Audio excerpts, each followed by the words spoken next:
light is red, the kids are in bed, which means it is time for Mile High Musings with me, Aaron Yowell, right here on IE Sports Radio, your direct feed for all that is sports.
What's good, sports fans? It's your boy Aaron Yowell back at it again. Welcome to episode 73 of Mile High Musings here on IE Sports Radio, your direct feed for all that is sports. Man, what a weird week we had. The JOB is busy, so much so that there might not be another show next weekend. Just a heads up. Also, I'm not that husband, but next weekend is my 10th wedding anniversary, so guaranteed there's not another show on Sunday. Stay tuned. We'll be getting with Larry B and the network to see if I can jump in at a different date. So, business stuff out of the way. The Nuggets don't look like a contender in any form. I got some hot takes in segment 2 about the Nuggets and how they look against teams that should be good tests. The Avs continue to make moves and shore up their roster before a playoff run. They might be the only hope we have this spring. And the Rockies are playing baseball in Arizona, and boy, do I wish spring training meant something. Finally, are we in for an extended sports winter? We got a lot to cover, but before we get into that, a word from the network.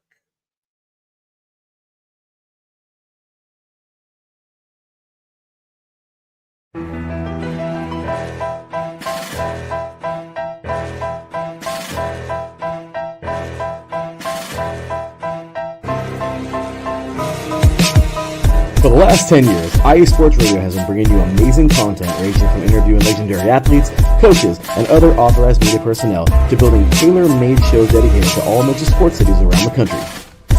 Make sure to follow us at IE Sports Radio on X, Instagram, Facebook, TikTok, and YouTube to keep up with the latest in sports and with all of our shows.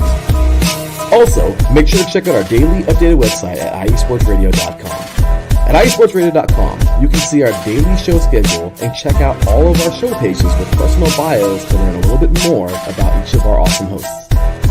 In addition to our show pages, you can catch the IE Sports Radio blog, Hall of Fame, Fans of the Month page, and our merchandise shop, including t-shirts, tank tops, caps, long sleeves, hoodies, and more. For now over a decade here at IE Sports Radio, we've continued to be by the fans, for the fans, and we thank you all for your support and for making IE Sports Radio your direct feed for all that is sports.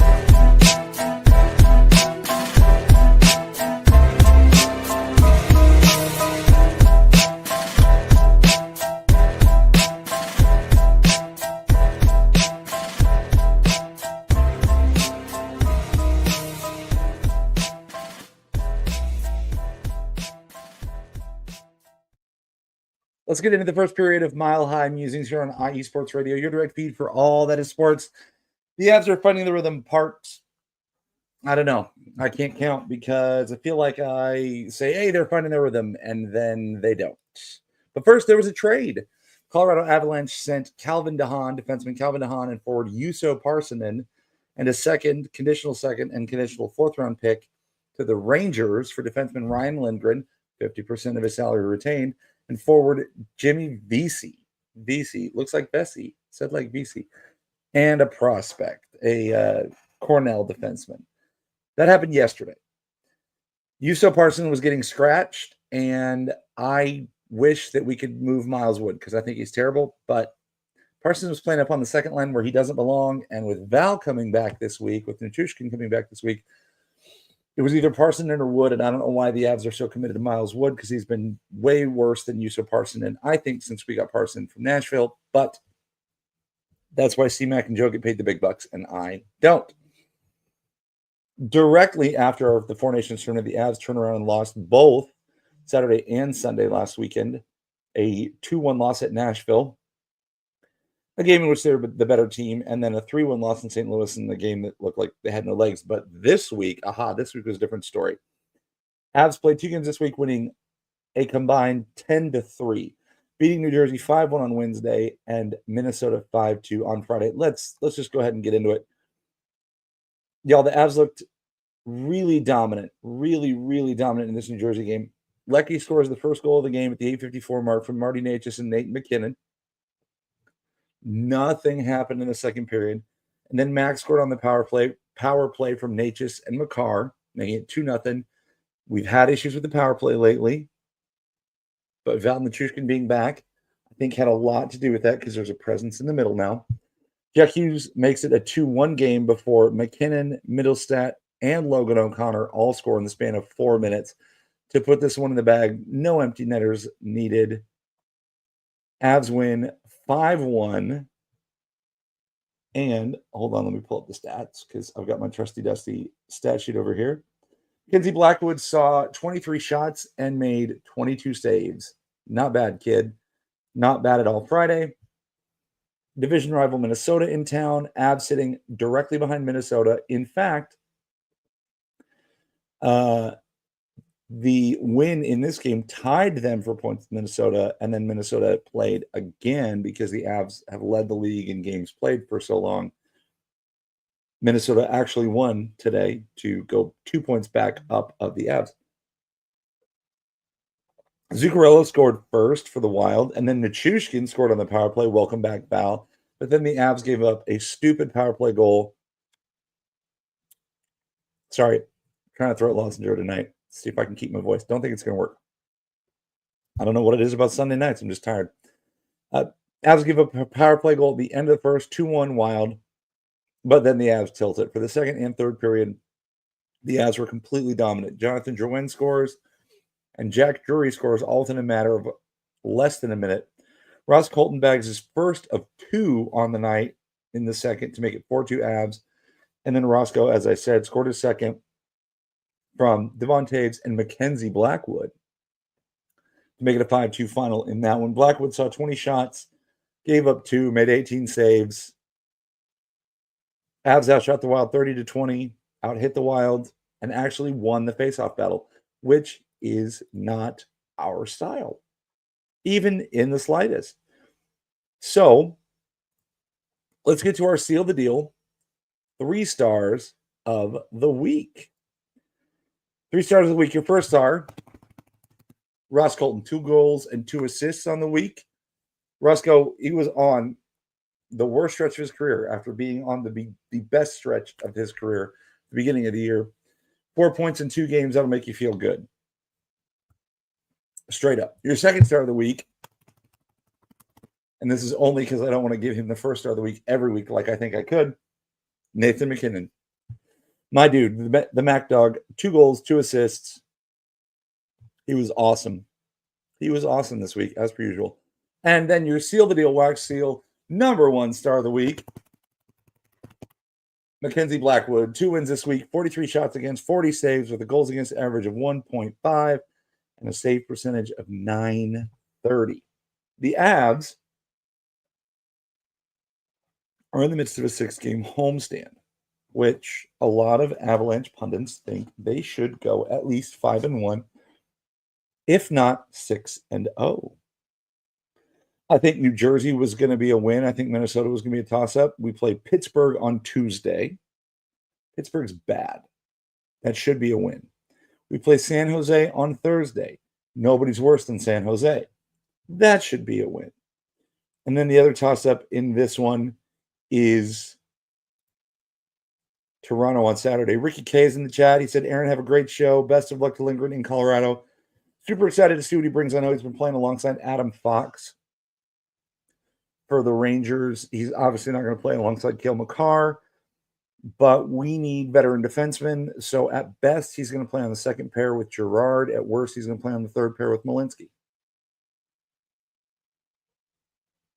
We need, I could have told you.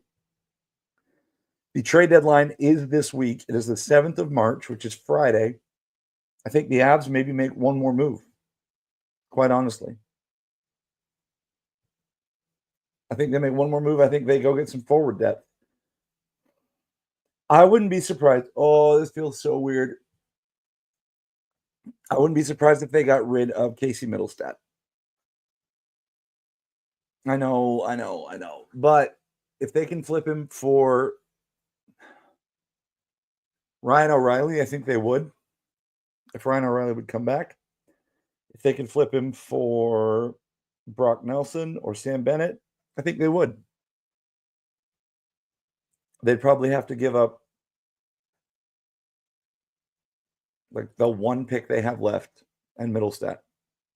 Or Middlestat and a prospect to get somebody. But at this rate, the Middlestat experiment is working out better than the Rijo experiment. I don't know. Things look different because now Middlestat's going to play with Drouin and either Lehkonen or Val Nichushkin. So maybe not. Maybe they won't. I don't see them trading Ross Colton. That was the other piece that everybody thought was going to be in the trade works, but I don't think so. Stay tuned. Check in on the Twitter for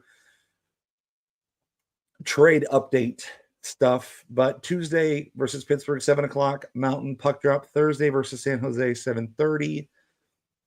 Mountain puck drop, and then Saturday, the NHL Network game, 5 p.m. Mountain puck drop. It's hockey night in Canada. So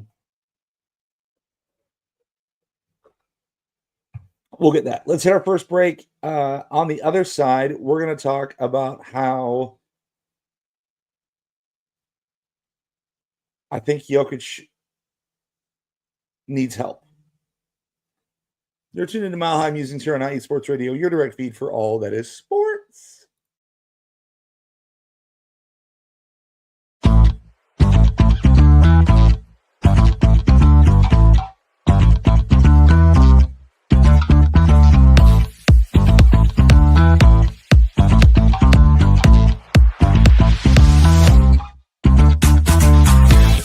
Hey there, IE Sports Radio fans. Be sure to check out our sponsor, Seal the Deal Wax Seals by Cecilia B. You just finished your very own wedding or baby shower invitations and you're looking for that extra special touch? Maybe you just wrote a letter to a relative or a friend and you want to add to their smile when they receive it. Then seal the deal with Cecilia's handmade sealing wax stamps for your invitations, letters, and gifts. You bring the deal, we'll bring the seal. You can find them on Instagram at @sealthedeal_wax stamps and on Facebook, Seal the Deal Wax Seals.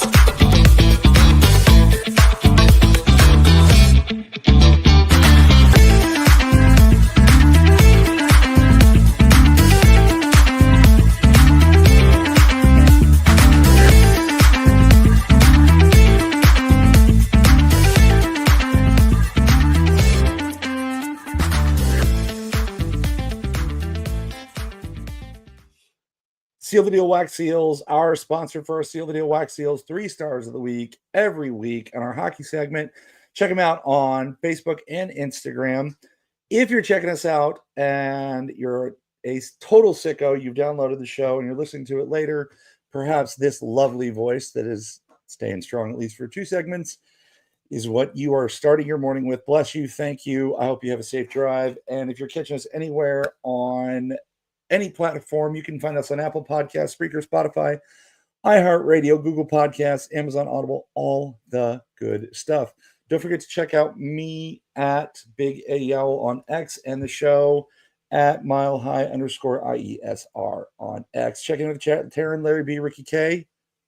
Cheers. It's water. Because God knows I can't do anything else because I'll lose my voice faster. I don't know what it is, man. I hate it. Maybe I'm trying too hard. So let's get into segment 2. No dog. I made the title of this segment and I tweeted out basically the same thing in the middle of the Nuggets game today against Boston. I stand by that fact. Even though they made a comeback and made today's game somewhat competitive down the stretch. I figured Taryn or Larry B would jump in the chat and make some comment about a week ago when the Lakers thrashed the Nuggets. I'm getting to it. These last 2 weeks after the All-Star break have proven that the Nuggets can beat bad teams and look bad against good teams. See the Lakers game. It's really frustrating. I figured that the Lakers were going to get, at least 1 or 2 here in the very near future, especially because they're excited about the Luka thing. And the Nuggets have looked flat. The thing that pisses me off is that the Nuggets were on a 9-game winning streak when they got beat by the Lakers. So it's not like they were down. They just came out flat, got hit in the mouth, and didn't want to fight. And that's what I think happened today against Boston. It was a noon game. No, I'm sorry. It was a noon Central game, so that means it was an 11 a.m. Denver time game, which I hate matinee games. I hate matinee games for hockey and basketball.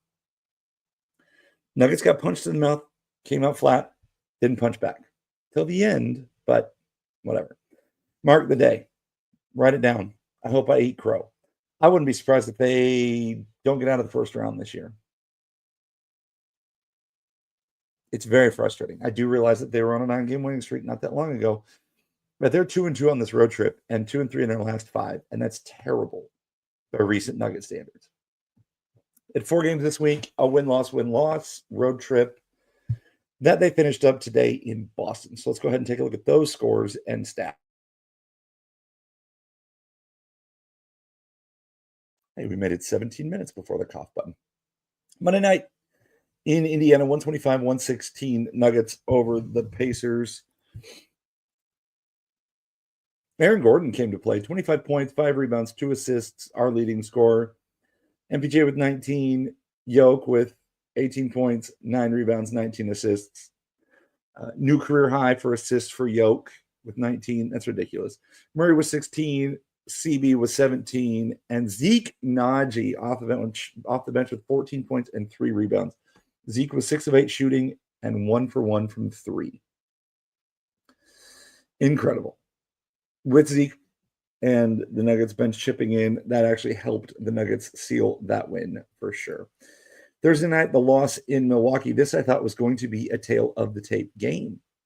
So I thought, oh, what a good way for the Nuggets to prove themselves. They were up 57-54 at halftime, got punched in the third quarter and the fourth quarter, and ended up losing by 9. And what sucks is they blew a 30-point triple-double from Yoke. Yoke had 32, 14, and 10 against Milwaukee, which, I mean, that's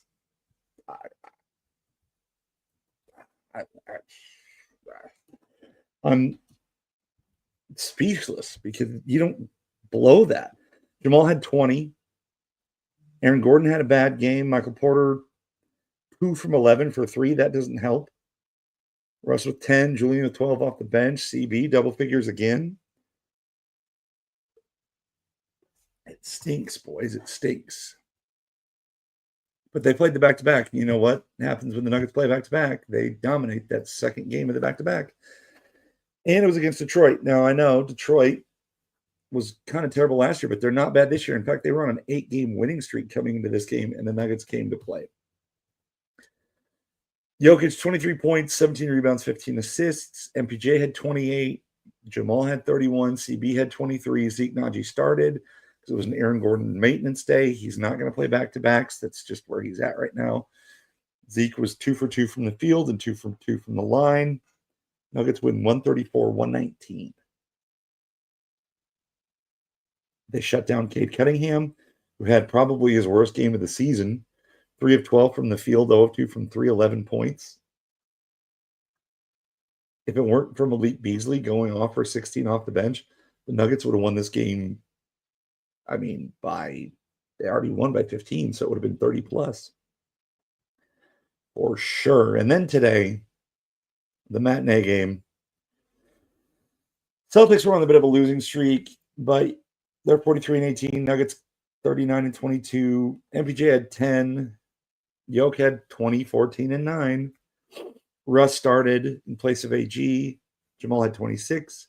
Christian Brown, who's been the steadiest nugget of them all, had 24. And then the bench did nothing, and that's part of it. The bench combined for 11 points. 11. Peyton Pritchard off the bench for Boston had that by himself. By himself. It sucks. I guess if you were to look at it, here's the deal. I've got title hopes for these Nuggets. The window is still open. They have the best player in the NBA. I don't know what's going on. It's frustrating. I think I'm frustrated because I don't know what's going on. Any other team, any other year, maybe not even me, you look at this road trip and you go, you win 500. You beat the teams you were supposed to beat. You got beat by 2 good teams, 2 good East teams on their floor. You're still second, third in the West. But the Nuggets have got to figure out some stuff. Their bench has to get more productive. They did nothing at the trade deadline. I don't know. They got to not blow this Jokic title window. That's all I'm going to say. That's it.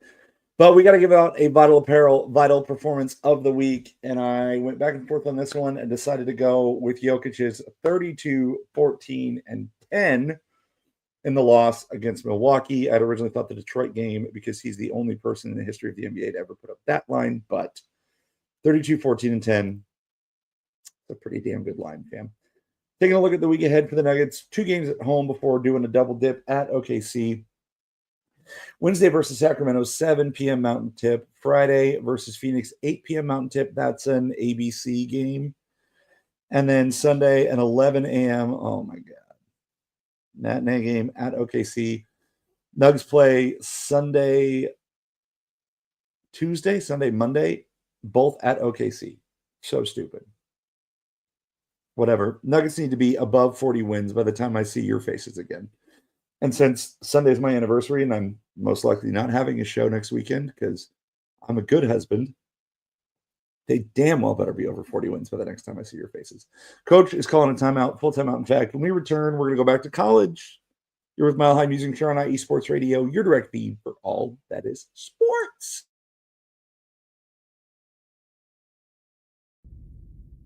Rise and shine. It's 4 a.m. The stars are still out. The sun is beneath the horizon, but it's time to punch in and go to work. The comfort of your warm-ups turns into the grinding out of your reps as the clinking and the clanking of the plates create a symphony of euphoria. There's no other feeling like it. Earn it, burn it, and take what's yours. IE Sports Radio has proudly partnered with Vital Apparel, a brand that not only fits great, but also promotes and donates to mental health research. Use our code IESR to get 15% off their comfortable and inspiring gym wear and help them on their amazing journey to support mental health. Go hard, take part in your iron therapy, and be strong. Because when your mental health is as strong as you are, there's no telling how far you'll go.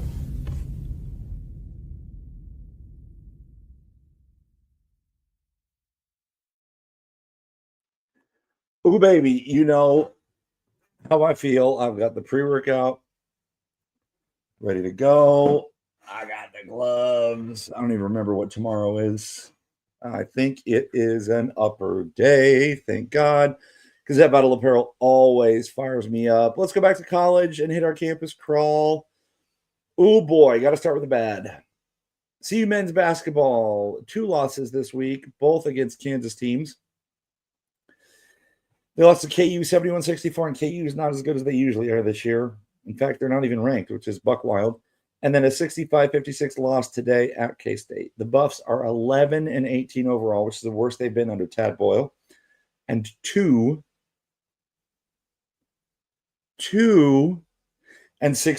dead last in the Big 12.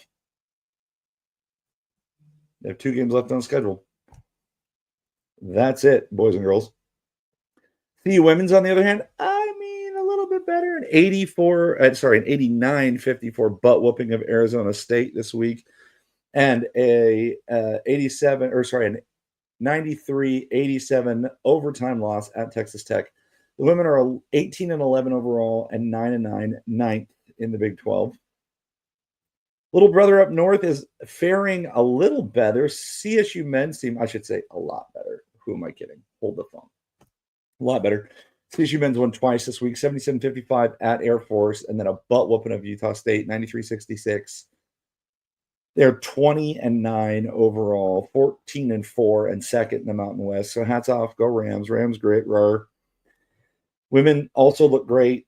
2 wins this week. Wednesday with a 61-45 win against Nevada, but taking the L yesterday against YO. They're 21-9 overall, and they're third in the Mountain West with a record of 12-5.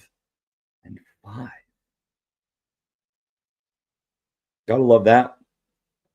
And then, of course, our last stop on our campus crawl, we're doing a short segment, and then we're actually doing a 4th segment tonight.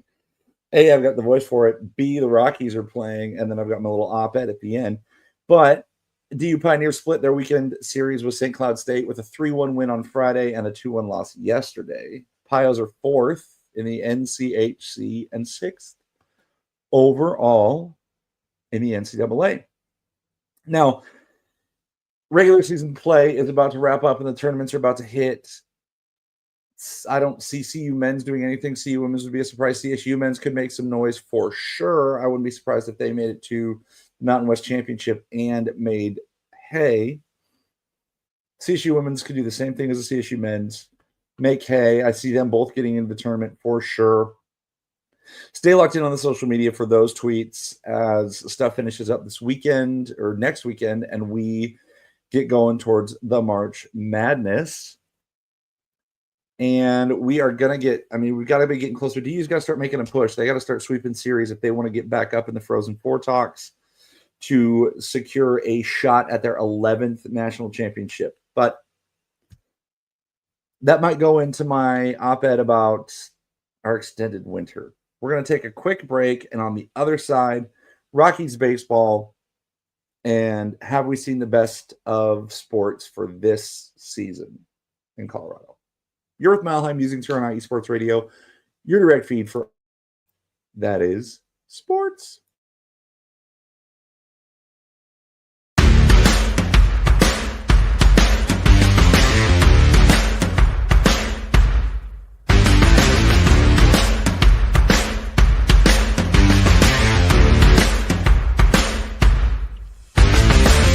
IE Sports Radio fans, this show is brought to you by Planet Jerky Premium Brisket Beef Jerky. Planet Jerky is the official jerky of the 2022 California League champion Lake Elsinore Storm, single A affiliate of the San Diego Padres. This all brisket jerky has gluten-free options, contains no MSG, no sodium nitrate, is low in sugar, and high in protein. Go to their website at planetjerky.net and follow them on Instagram at Planet Jerky. Planet Jerky, the jerky that's on a whole other planet.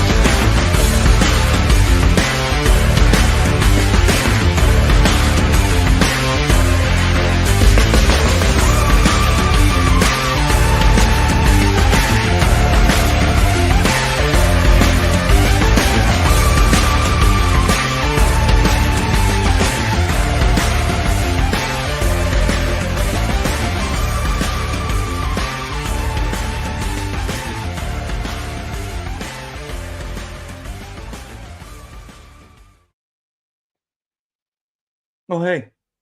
Didn't see you there. Welcome back to Mile High Musings here on IE Sports Radio, your direct feed for all that is sports. We got a spring training report.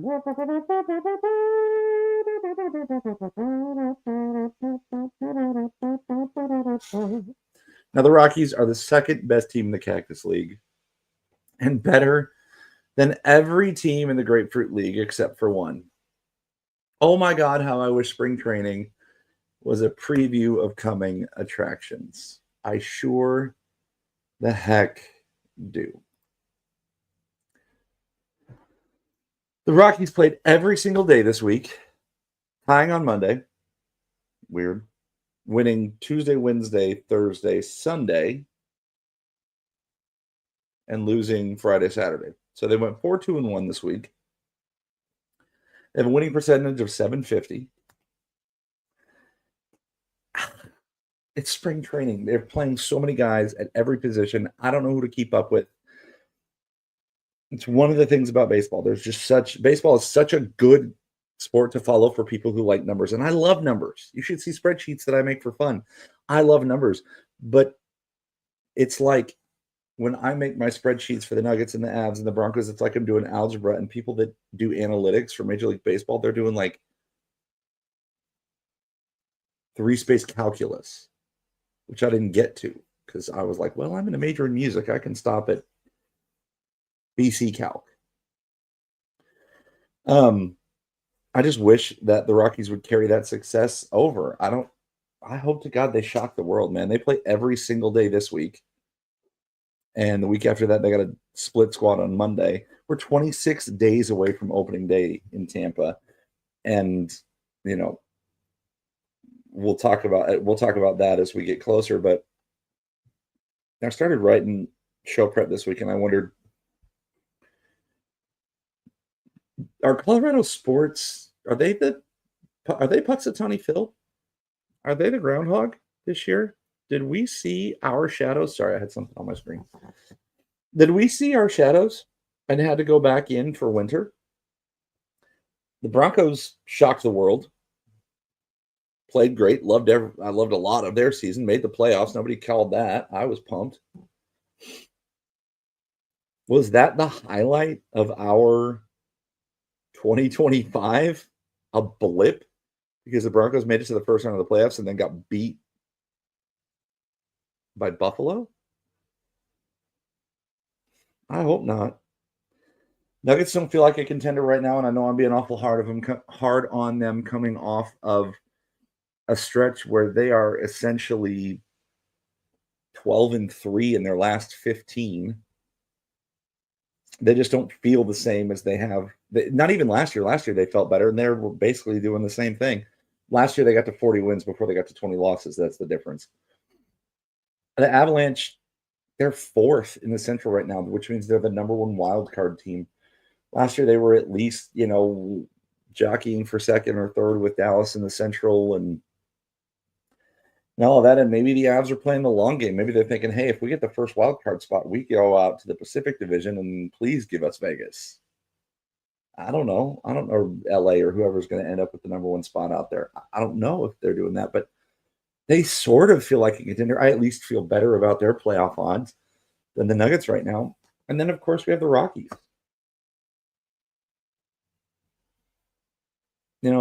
Last show, I did my little op-ed about how the Rockies are projected to be the second worst or the worst team in the league and maybe have one of the worst seasons in Major League Baseball history.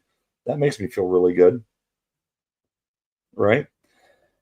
And then they come out in spring training and they're playing all these young bucks like everybody else, and they're winning 3/4 of their games, which is fantastic, and I love that. But I know it means nothing at the end of the day because they're just going to end up being bad. They play in a tough division with the bajillionaire Dodgers and the Giants who always eat their lunch, and the Padres who, for some reason, we can't figure out, and the Diamondbacks who are young, upstart, and that's the franchise we should be modeling ourselves after. So we're guaranteed to be fifth. That sucks. That does not feel good. And even with newly hired Dwight Schrute clone special assistant to the GM, Charlie Blackmon, he is Dwight Schrute to the Michael Scott. Maybe I need to do a Dunder Mifflin like Rockies parallel next week. It would at least make this fourth segment a little longer and maybe less depressing. But again, I'm not next week because it's my anniversary. I really want the Rockies to be good. And I would hate that I have to wait until, I really don't want to have to wait until September to get fired up about sports again. I'm afraid. I live in fear. I don't live in fear. Just, the Colorado sports fan in me hopes that the Nuggets can catch lightning in a bottle or catch fire or find something that works. Same with the Avalanche. They need to find something that works because for a while, that's all, we won 2 championships 2 years in a row. Avs in 2022, Nuggets in 23. We got spoiled. Last year, Avs made it to the second round. Nuggets make it to the second round. So you're like, okay, extended season. We get a little spoiled.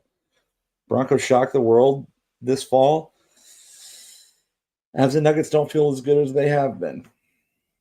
I just wonder if we've seen our shadow and we've had to duck back into our little groundhog holes for an extended winter, as it's at least 75 degrees where I live and raining and feels a whole hell of a lot like spring.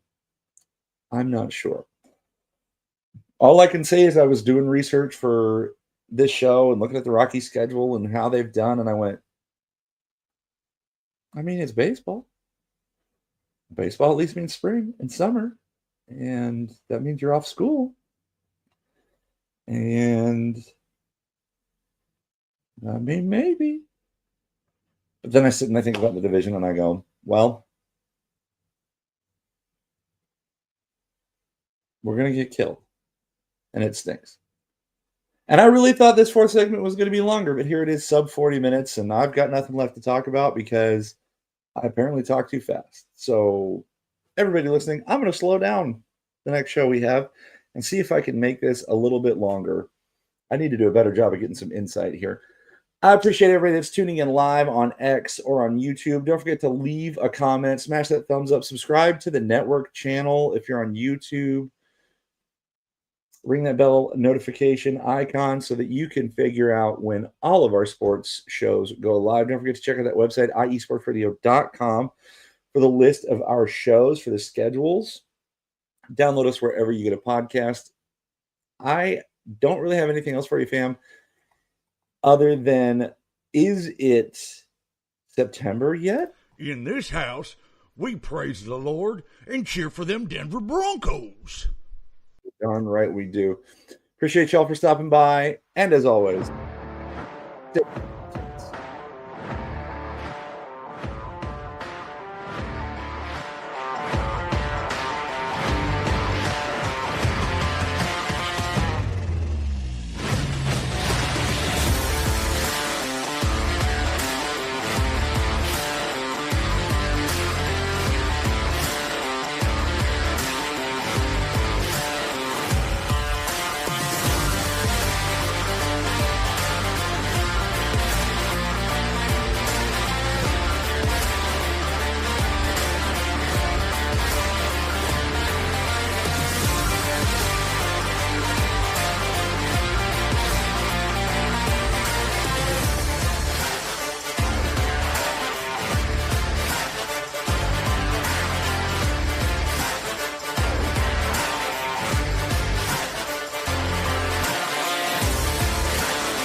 Go Broncos!